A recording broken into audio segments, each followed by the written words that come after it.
Good afternoon, ladies and gentlemen. Thank you for joining us on this wonderful Monday. My name is Richie Savalnankam, and I am the program lead for the Fresno State Office of Community and Economic Development under the Valley Ag Connect Division. We are delighted to have you all joining us for our fall webinar series in partnership with the USDA. This is one of four programs that we will be presenting for November and December. And for each program, we will introduce topics as well as explain how and where you can apply for some resources for your farming operations. If you have any questions that come up in mind during today's program, please feel free to share them down below in the chat box, and we will be answering them in the panel discussion. So don't be shy, folks. We'd love for you to share your thoughts and ideas with us. Okay. So today's webinar will be focused on the Emergency Conservation Program. The Emergency Conservation Program helps farmers and ranchers repair damage to farmlands caused by natural disasters and provide solutions to conserving water during severe drought. Here, ranchers and farmers have the chance to repair any damages to their farmland or find ways to conserve water by using additional tools to help conserve water, such as fixing broken sprinkler systems that causes leaks, for example. And here to discuss more on the Emergency Conservation Program, please help give a warm welcome to Brooke Raphael and Mary Duggar from the USDA. Welcome, ladies. Thank you. It's good to be here. Hello, everyone. So my name is Brooke Raphael. I'm the outreach coordinator for the state of California for Farm Service Agency. We offer, can everyone hear me? Yes. Okay. We have a lot of different types of programs that assist farmers and ranchers throughout the state. And we also have farm loan programs as well. But today, Mary Duggar, our farm program specialist, is going to be going over the emergency conservation program. So Mary, are you ready to pull up slide here? Yes, I'm ready. Hi. Yeah, so my name is Mary Duggar, and I work in Davis at the state office. I do conservation and price support programs. And yeah, do you want me to just go ahead and share my screen and get started, Brooke? Or? Yeah, let's get started. Okay, thank you.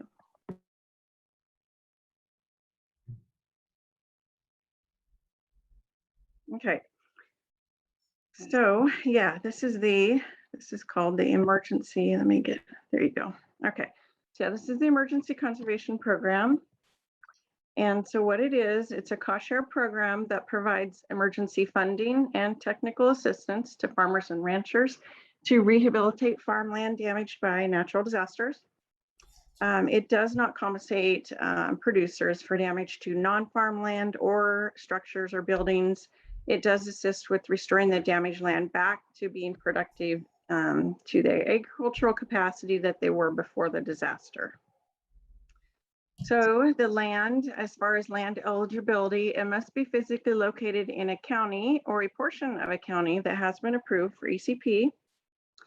The eligible land is normally used for producing agricultural commodities. It's used, could be used for grazing of commercial livestock, and eligible land exists where conservation structures are installed. Continuing on, it's eligible land is land that is used for commercially producing orchards or land with permanent or temporary vegetative cover, land that is expected to have annual agricultural production. So we cost share on 75% of the eligible expenses for restoration. Socially disadvantaged producers, beginning farmers or ranchers, and limited resource producers can receive up to 90% cost share. And just a note there, socially disadvantaged producers does not include females. Okay, so what are eligible items that we cost share on? So we cost share on the materials, the services, the labor, equipment, and sales tax of purchases that are needed to restore the land back to egg production. And if the producers use some of their own materials, they have to meet the specifications of NRCS. Items that are not eligible cost share are mowing pastures, engineering charges or permit fees. We don't cost share on the fuel or the power source, weed and insect control measures, the producer's own transportation costs, the loss of or reduction in revenue because of the disaster that the producer has experienced. So the maximum ECP payment per participant and per disaster is $500,000. That's the maximum they can receive. So EC1 is debris removal, and this practice removes debris from farmland deposited by a natural disaster, which may include woody material, sand, rock, trash, and personal property. It may be material deposited by wind or water. And EC1 debris removal is only applicable on farmland and access roads if debris won't allow access to the field. So these are some examples of eligible and ineligible land. So for debris removal, eligible land would be debris on a field road that interferes with the normal farming operation, commercial catfish ponds, damaged waterways or terraces, irrigation or drainage ditches. Like I said before, we don't cost share on structures. So a debris from a collapsed barn would be ineligible. A damaged levee, recreational fish pond, it has to be commercial. A field road that doesn't block entrance to the field, we're not going to cost share on that. And streams and channels and land that is subject to frequent damage provisions. And that what that means is if we're not going to cost share on an area where it's subject to frequent damage, and within a span of 10 years, we can only cost share on it 2 times in a year. So the third time we wouldn't be able to cost share on it, the third disaster. Okay, so moving on to EC2, which is grading, shaping, and leveling. And these are examples. So grading, shaping, and leveling land that has been damaged by a natural disaster, usually after a flood. Grading and shaping and filling gullies created by the disaster, releveling of previously leveled irrigated farmland, removing humps, ridges, or depressions if they cause water to pond on the land surface. So incorporated sand or silt deposits into the soil, reestablishing permanent vegetative cover on areas where all of the following are present. So grading and shaping is required for rehabilitation of the area. The pre-existing permanent vegetative cover was destroyed. The area would be subject, the area involved would be subject to critical wind or water erosion unless cover is reestablished. Okay, so moving on to EC3, and this is restoring permanent fences. So this practice corrects damage to fences caused by natural disasters. Regardless of the type of fencing requiring repair or replacement, it must be restored to the condition and function it was before the disaster. So also the fence restoration must conform to the current standards and specifications. Fences eligible for rehabilitation or replacement must be used for agricultural purposes. So before approving, the county committee will look at the application and take into consideration the following. If the fence was used for the purpose of excluding or enclosing livestock, if the fence was used to exclude wildlife from agricultural land, they're going to consider the type of fence that was there before the disaster and the agricultural function of the fence before the disaster. So moving on to EC4, this is restoring conservation structures and other installations. And this practice is applied to farmland for conservation structures or installations that have been seriously damaged by the disaster. And so for EC4, we will cost share on dams, ponds, and other water impoundments for ag uses, wells, pipelines, structures for the protection of outlets or water channels, restoring an established well that they already have that was functioning properly prior to the disaster. Damaged windmills or solar units for livestock water, spring development, terraces, and livestock water facilities damaged by a wildfire or flooding. We're not going to cost share on animal waste lagoons repaired or replaced within a 100-year floodplain. We're not going to cost share on irrigation wells, and this is strictly for under EC4. We're not going to cost share on portable pumps, motors, portable pipes, roadways, including field roads, wheel move and hand move systems, center pivot systems, and main lines for irrigation. All right, so for EC6 for drought, this practice is applied to farmland suffering from severe drought because of an extended period of insufficient moisture. So this practice provides water conservation and enhancement measures to permit livestock grazing, supply emergency water for existing irrigation systems servicing orchards and vineyards, and it provides emergency water for confined livestock operations. So just some policies for EC6. Only those farms or ranches that had adequate livestock watering systems or adequate irrigation systems for orchards and vineyards before the drought are eligible. There must be adequate range or pasture residue for livestock in the area to be served by a proposed water facility at the time of the request. The livestock water facility should contribute to better distribution of grazing. Pump equipment and adequate storage facilities must be provided when wells are installed.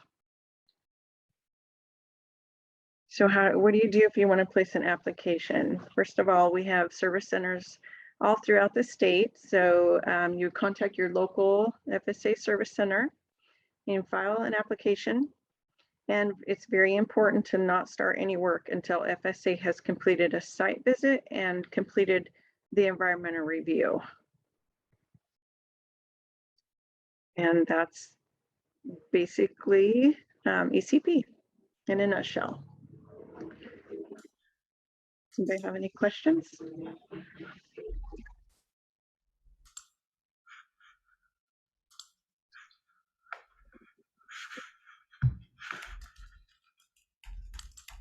So there is one question from one of our audiences. Earlier you mentioned that female-owned farmers are ineligible, but what are some other programs in lieu of the ECP that would be beneficial for female-owned farmers? Okay, I'm sorry. What are some of the other programs? Programs in lieu of the ECP program? Yeah, so I think in the upcoming weeks, my colleagues will talk about ELAP, the Emergency Livestock Assistance Program, Livestock Forage Program. They're going to talk about, I think, NAP, Non-Agricultural Assistant or Non-Insured Assistance Program. And those will all be coming up in the next, I think, few weeks. They're scheduled.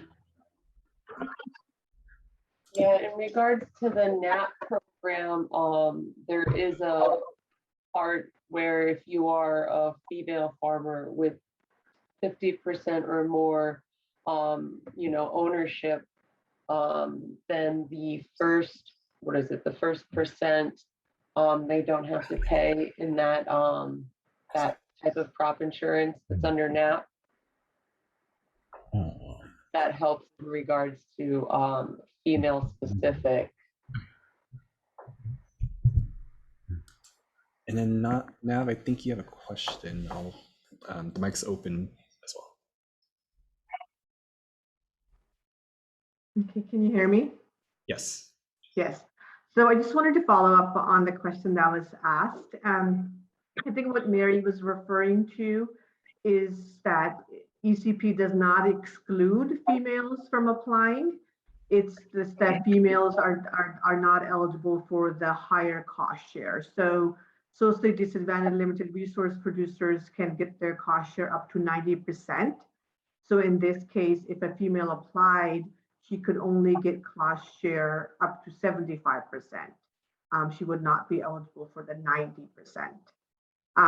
But however, if she was a female and is part of the other, meets one of the other requirements of being a limited resource or socially disadvantaged producers, then she would be eligible for a 90% cost share.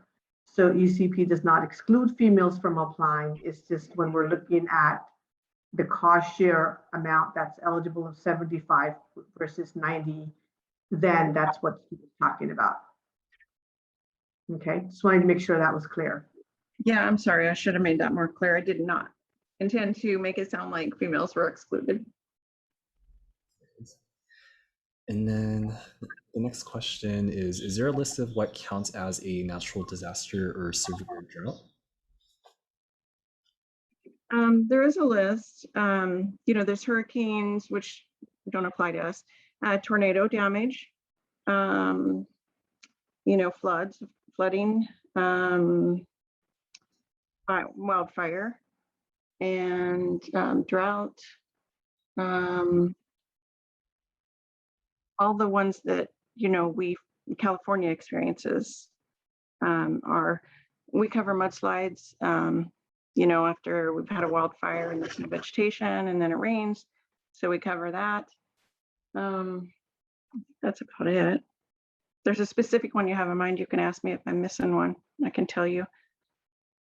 But I think everything that's all the disasters that California experiences generally are eligible. And then what are the steps for an applicant to request a grant? And will they have assistance in Spanish as well? We do have the capability to provide an interpreter. And I know we have that by phone. A lot of our service centers do have the employees are bilingual. You might want to maybe try to call first, and then we can, if there is not one, if there's not a bilingual employee, then we can get you one by phone on the phone. If you just wait a couple seconds, maybe a minute or so. We have a place we can call and we can patch them in. And then one more question for now. And then as far as the ECP program, do you guys also work directly with like people's insurance agencies as well? For ECP, we don't necessarily work with insurance companies. Mm-hmm. Some of our programs do more so, but not ECP. Yeah, so if you have, can you guys hear me? Yeah. Okay, so if you have insurance, then if you receive benefits from your insurance, then you are not eligible for ECP. So if you have property insurance and they help you with reestablishing your cleaning up the farmland, then you are not eligible for ECP. And then how long will it take for the application process and to get an inspector to come in? Okay, so the process is that the county office will establish a 30 to 60 day sign up. Usually they're 30. So if you come in the very beginning, we'll probably have to wait for the 30 days or for the sign up period to get over. And then once all the applications are in, then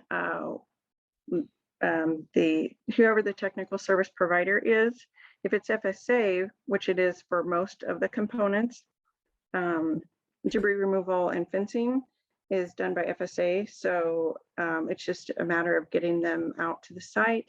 And that is usually done within 30 to 45 days.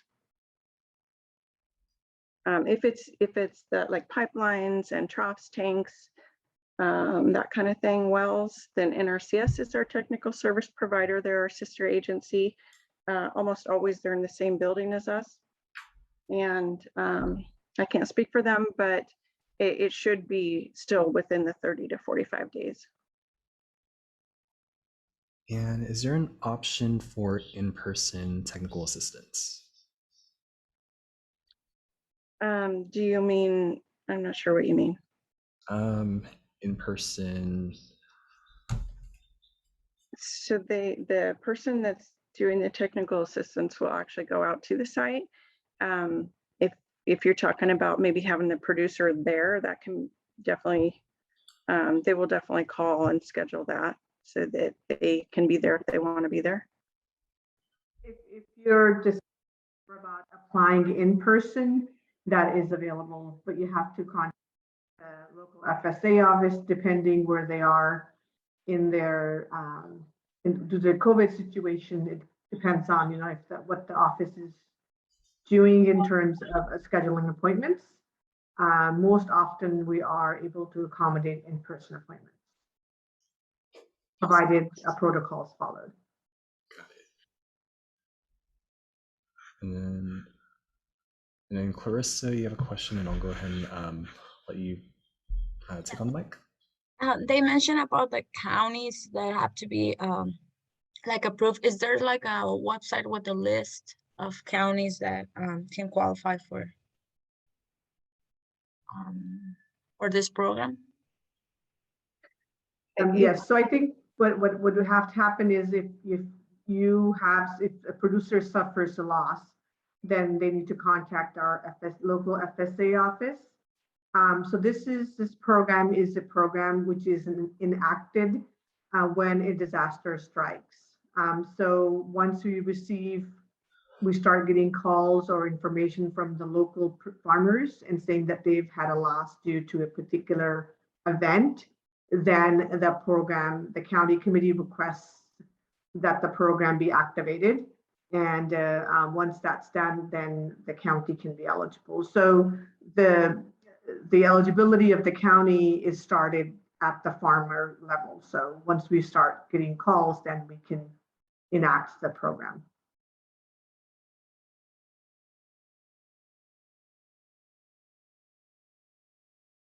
Thank you.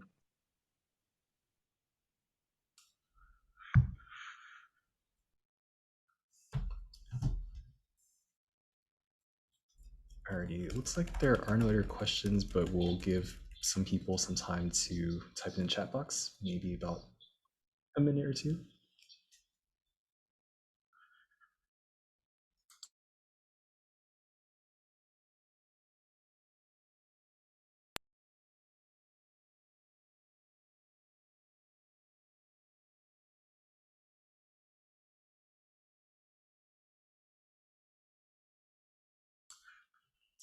Okay, so next question, is the funding something that will be reported on our taxes? Yes, it is. You will receive a 1099 from the agency.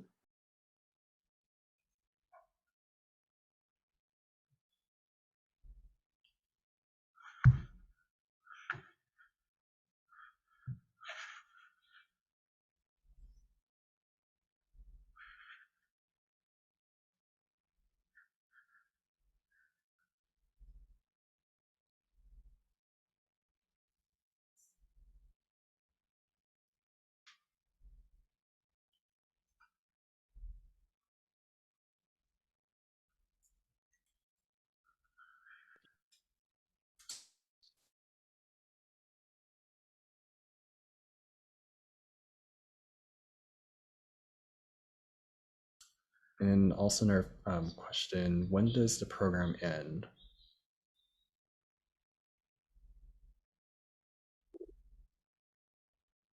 So we have a 30 to 60 day sign up, and then we do the environmental review, we do the site visit, and then the application, the technical service provider will say that yes, they've been out to the site and that it's needed and feasible, and then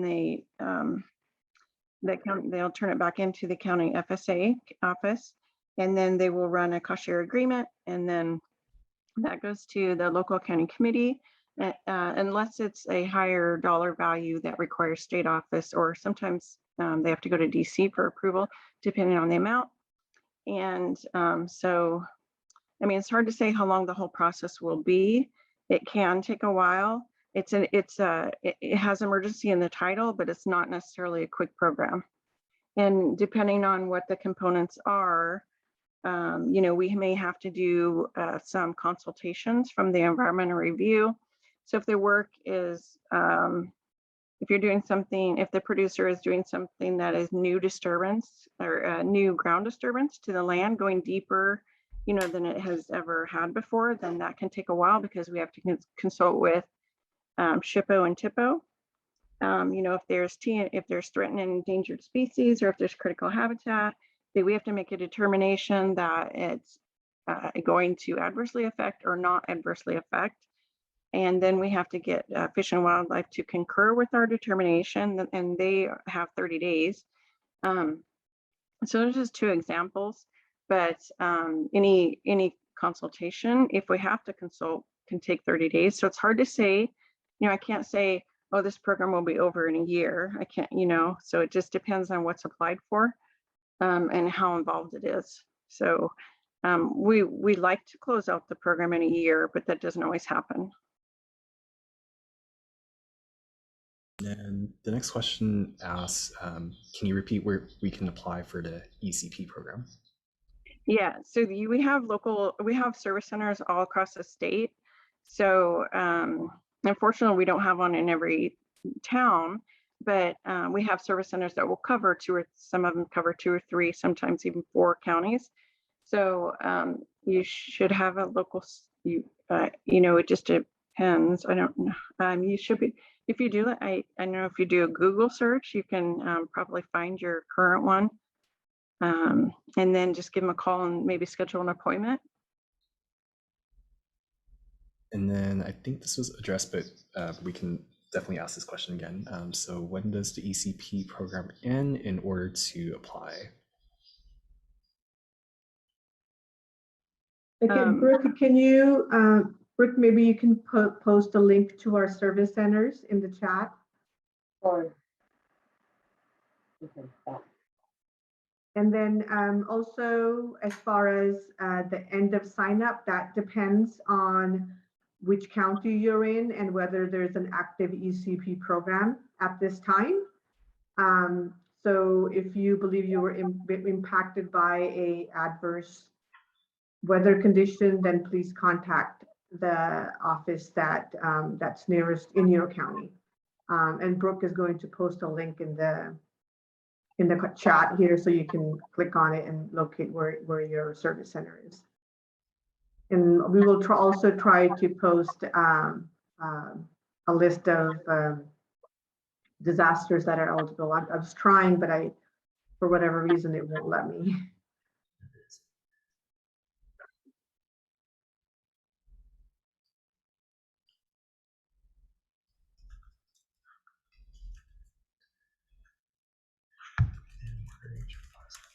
And then Clarissa, I'm not sure if you had a question. I think your hand might be up from the last sessions, but just wanted to... Yeah, I do have another question. Are farmers with ITIN numbers allowed to apply for this fund? I'm sorry, with what kind of numbers? With ITIN number instead of a social security? Like a employer identification number for entities like corporations and limited partnerships, things like that. Yeah, LLCs. like yes. Yes, definitely. They're definitely eligible. Yes. Or I mean, they could apply. Yes. Thank you. Mm-hmm.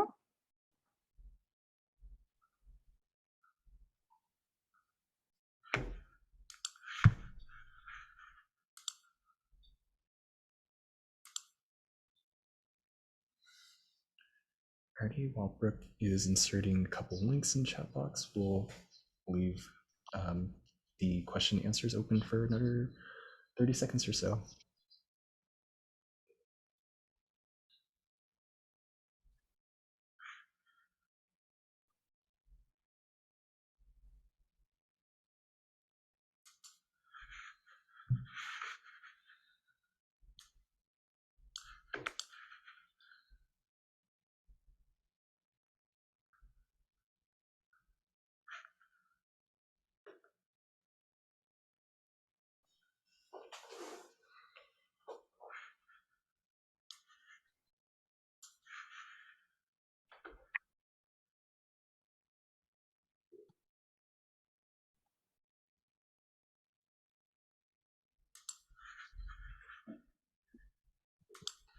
Okay, if there are no further questions, this concludes our program. And thank you to our presenters and attendees for showing up today.